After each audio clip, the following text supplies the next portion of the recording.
Welcome to Corporate Cafecito, a Latin and business podcast where we share insights and strategies to help entrepreneurs and professionals thrive.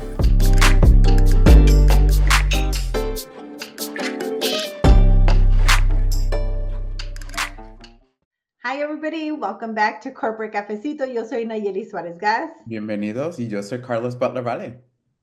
Today we have someone who is so influential in our community, and one of the things that is probably like the best part about it is that Dr. Renteria's work is not just something that's localized to our country, to Chicago. Like, he has had a wealth and breadth of sharing this information, and he did a TED Talk, which we will put in the link in the comments so that you guys can hear it. But welcome, Dr. Renteria. Bienvenido to Corporate Cafecito. Thank you very much. Good afternoon. For those who don't know you as we know you, why don't you tell our audience a little bit about yourself?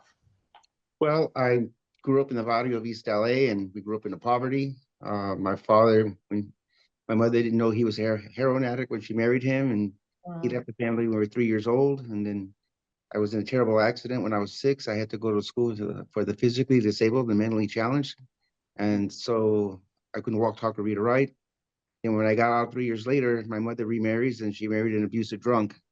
So we went through that phase with him and beating up on me, beating up on my mom.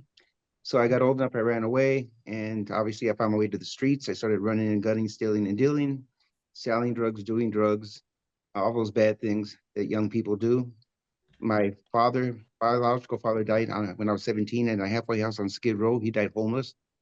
And then I got involved with a couple of bad drug deals, and I got scared to death. I gave my life to Christ, and I joined the military for over 7 years. I served as a non-commissioned officer.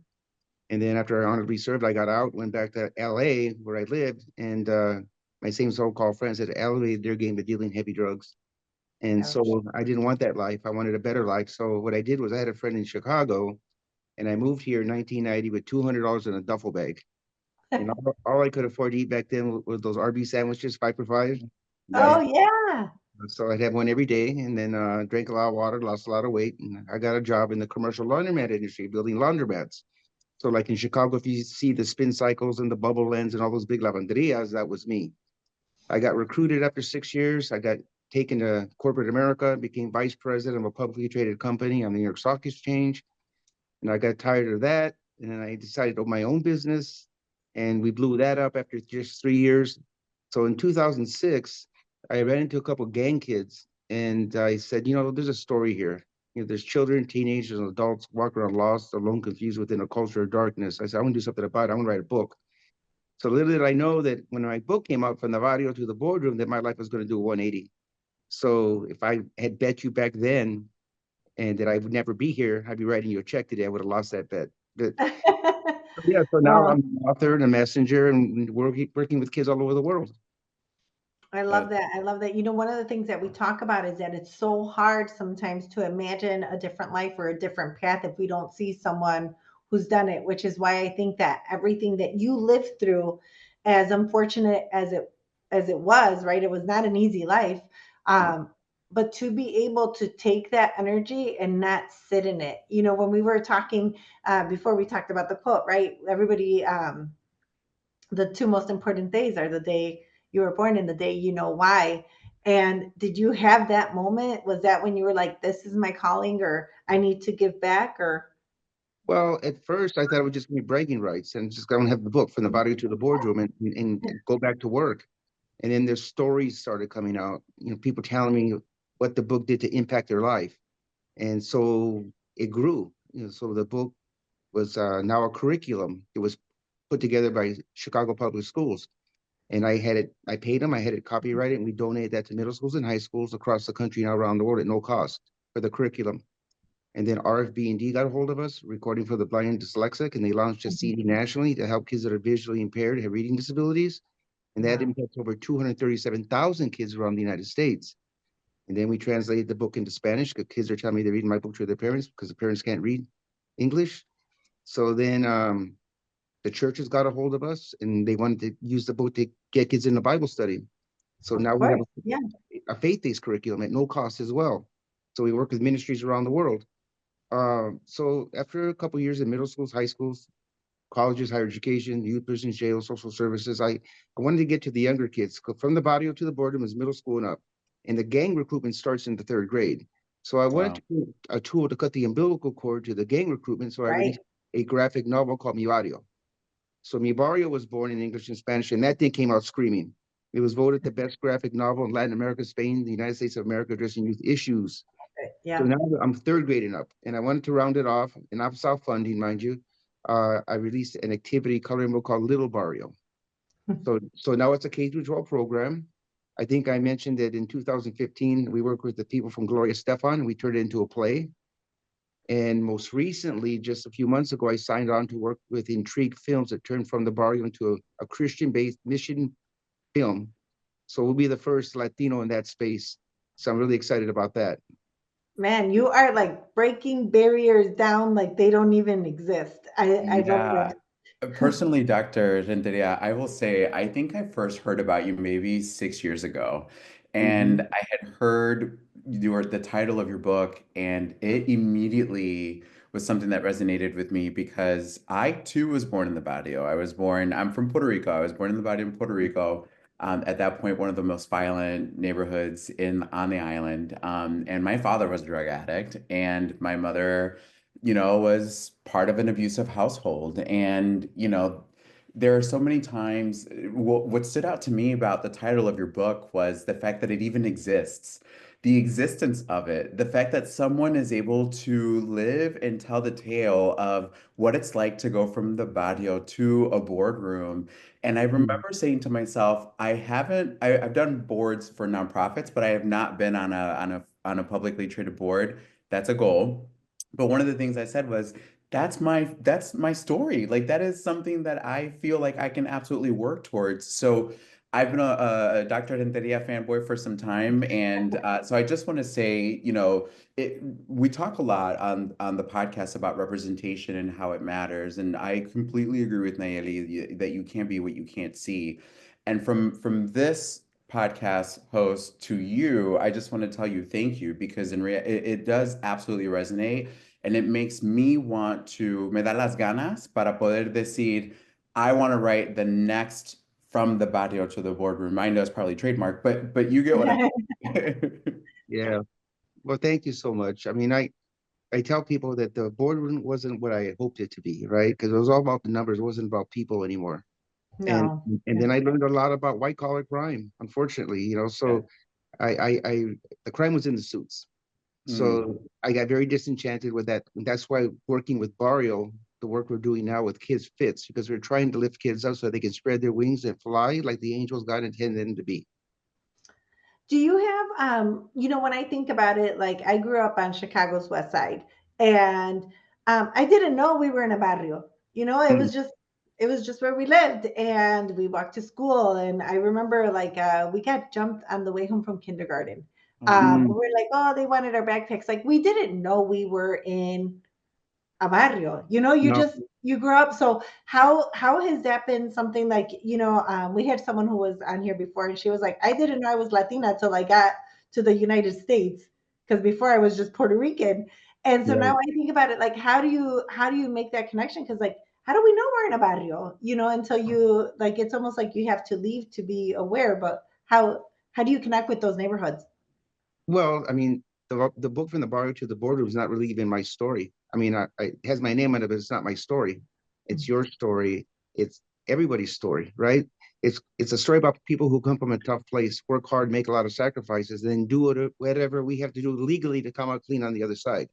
So this Yeah. story is about hope and faith and belief in ganas, and that's what the story represents. So the connections in the story, Latinos, they tell us don't, we don't do our laundry in public. We don't tell our secrets. But I laid Mhm. myself out there naked for the world to see the sort of a higher purpose, and it hit. Yeah. But it wasn't planned. So I went from being an author to a messenger. Now I'm just a servant of God. One of the things that we talk a lot about here is the power of network, and we talk a lot about sponsorship and mentorship. And it sounds like obviously a big part of your ethos now, a big part of your core, your purpose is to serve as that. But I'm a big believer that you can never be of at whatever age you might be, wherever stage in life you might be, you still need those mentors, you still need those Yeah. sponsors, you still need those folks. Can you tell us a little bit about how that's materialized for you today and how do you work through that? Well, I think growing up as Latinos, that we don't ask for help because of pride, right? Mhm. But I tell kids today that's old school. You ask for help not because you're weak. You ask for help because you have to remain strong. There's a Right. there's a difference between a hand out and a hand up. So asking for help is critical. Like when I started writing my book, I was doing it for almost a year, and then realized I didn't know what I was doing, so I had to ask for help and get it done professionally by somebody who's already in that space. It's like when I got in the laundromat business, right? I was talking to investors, and I was thinking, well, these guys are educated, they have money. Why are they coming here for advice? Well, they didn't want to make a mistake, right? So, Right. so they were asking for help.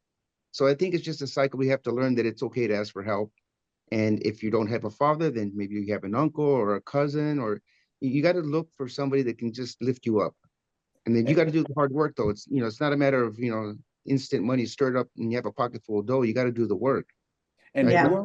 with who are some Barrio, of I can, who are some of your mentors and sponsors today? oh gosh, I belong to a mastermind group that we started this past year with the other Latino, high powered Latinos, and we're all trying to extend the olive branch to each other. How can I help you? What can I do for you? Right? Because that doesn't seem to be the norm for Latinos, helping each other.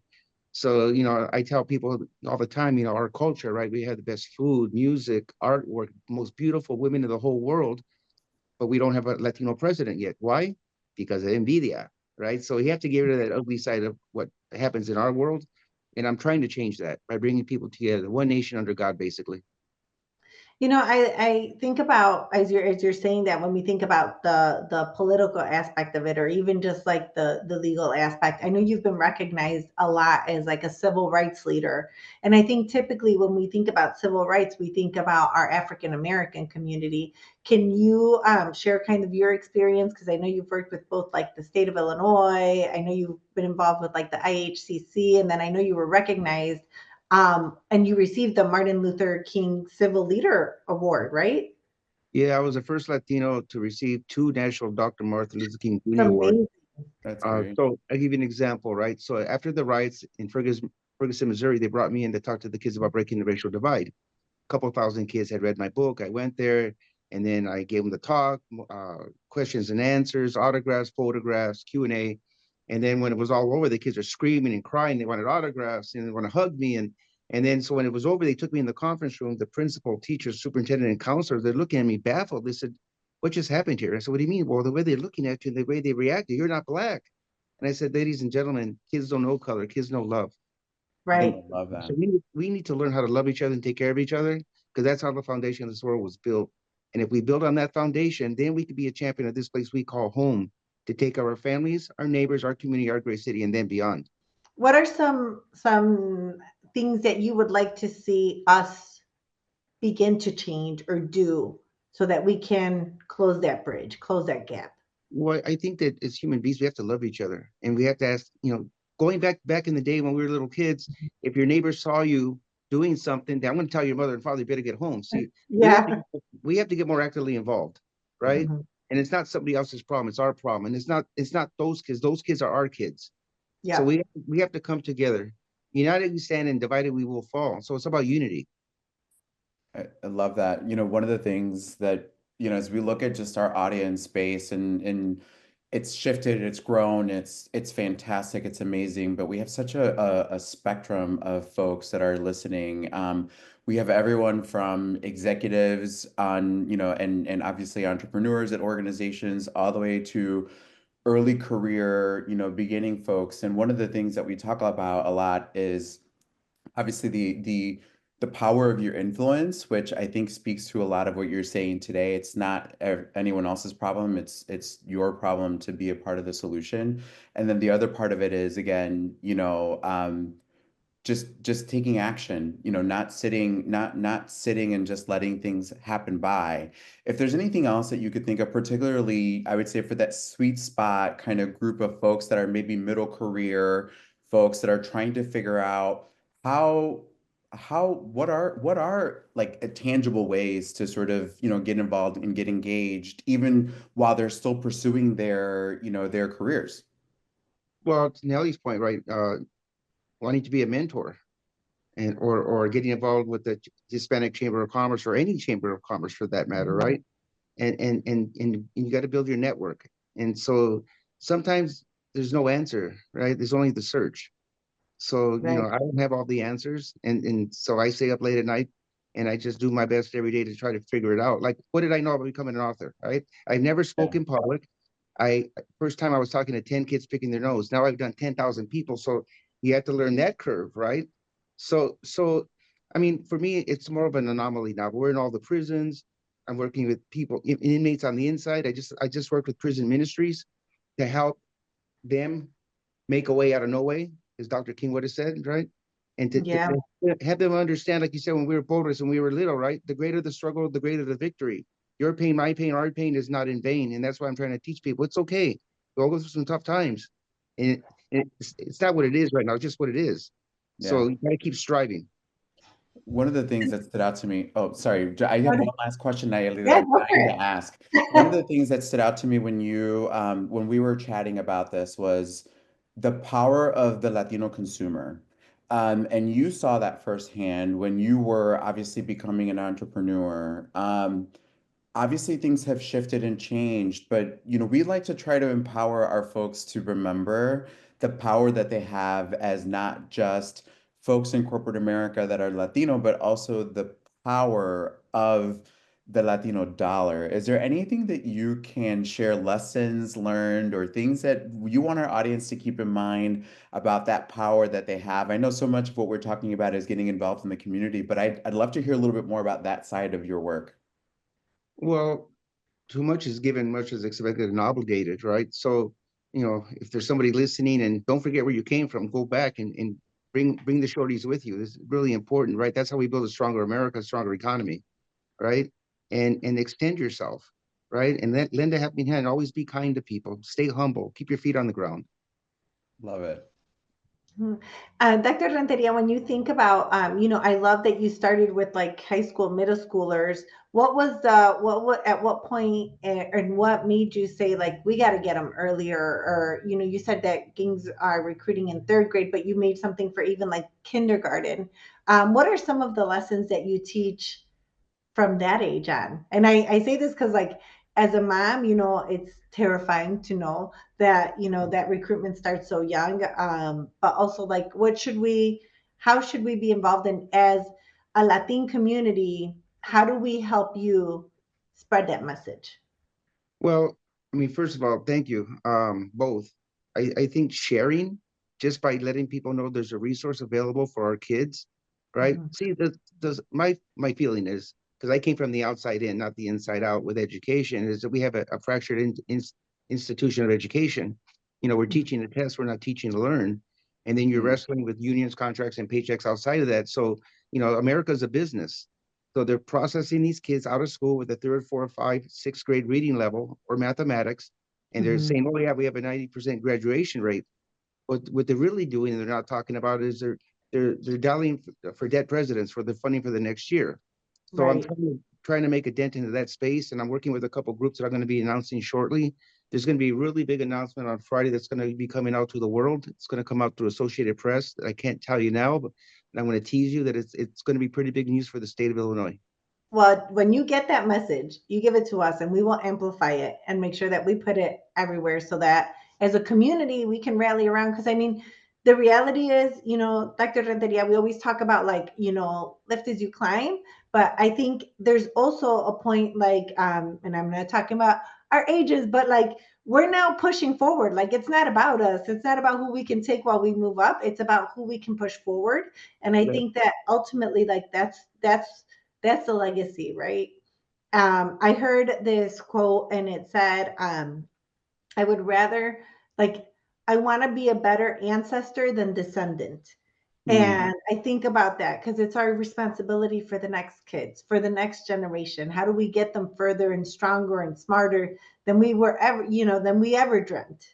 Right. Well, I want to leave the world a better place. And I know that if I died tomorrow the Barrio books will be used all over the world. The Yeah. World Boxing Council's endorsed it, and it's 176 countries around the world. And now with the movie, when that movie comes out, I'm telling you, we're going to reach millions and millions of people worldwide because the boxing world's going to help promote it, and so is the MMA. And I think I told you that I'm going to be working with One Nation Under God and Awana Church. That's 100 countries in the faith-based community that'll have access to Barrio. So you talk about legacy. Yeah, these are going to live on forever. And that really, at Absolutely. the end of the day, I can't ask for anything better than that. Well, now we just need to get you. Now we need to get you a corporate curriculum. And Yeah, I say that jokingly, but the reality is that, as someone who has spent so much time in the corporate world, I think there's still a lot of awareness building that needs to happen. And so, probably the way that I see it too is as you're getting more of these people out from the barrio into corporate and ideally, into the boardroom or wherever else they may go, empowering them to continue to tell their stories, because that's something that's been important to me, is feeling comfortable enough to share all of the things, right? Even just that I shared earlier after you had the courage to share. And so that's the name. And so honestly, it's been fantastic. Nayeli, I'm starting to think of all the things that we have to make sure that we're pinning to this conversation. So we've got the TED Yes. Talk, we've got obviously, your The book, book. and you've got, the announcement that will be coming up. So, and we're looking forward to, we see this obviously as an ongoing conversation with you, Dr. Renteria, as well. well, thank you. When you talk about corporate America, I mean, they've used the book. I mean, McDonald's, IBM, General Mills, General Motors, and Boeing have used the book. So Love it. how to navigate through corporate America? No glass ceiling was the theme of that whole time with corporate. Yeah, I love that. Dr. Renteria, two things. One, we need passes for the viewing party. Um, Yeah, why and not? secondly, as our podcast is about Latinos in corporate America, whether they're just graduating, if they're in high school, college, getting ready to enter, or if they're an entrepreneur. What is maybe one piece of advice that you would pass on that you say, you know what, when I wake up or when I go through a tough time or when I have a good day, this is what I think about. Well, I want you to outwork everybody in sight, right? Nobody should outwork you. No man, no woman, because there's going to be somebody bucking for your position when you get to corporate America. So you have to outwork everybody in sight. Yeah, I remember what did they say? If you're not at the table, you're on the menu. Yeah, Oh, wow. exactly. I look forward to talking with you guys and getting you the books. Can you share my website with your Yeah, we podcast? will share your website, your bio, and all the links. We want everybody who's listening right now, we want them to find you. And, I think that one of the things that characterizes our community is our love of children and family. And so I think that everything you're saying resonates, and we want to make sure we set up the next generation, that we read your story, that we get inspired, seeing your story reminds us of our story and how far we've come. So many congratulations, felicidades. Thank you for being that role model and that voice, and for having the heart to go back and say, now it's my turn to help the next generation. Yes, 100%. And thank both of you so much. All right, well, tune in next time for more episodes of Corporate Cafecitos, where we feature amazing Latinos who are changing the world, like Dr. Renteria. So stay tuned for the next guest. Hasta pronto. See you soon on the next episode of Corporate Cafecito. Gracias.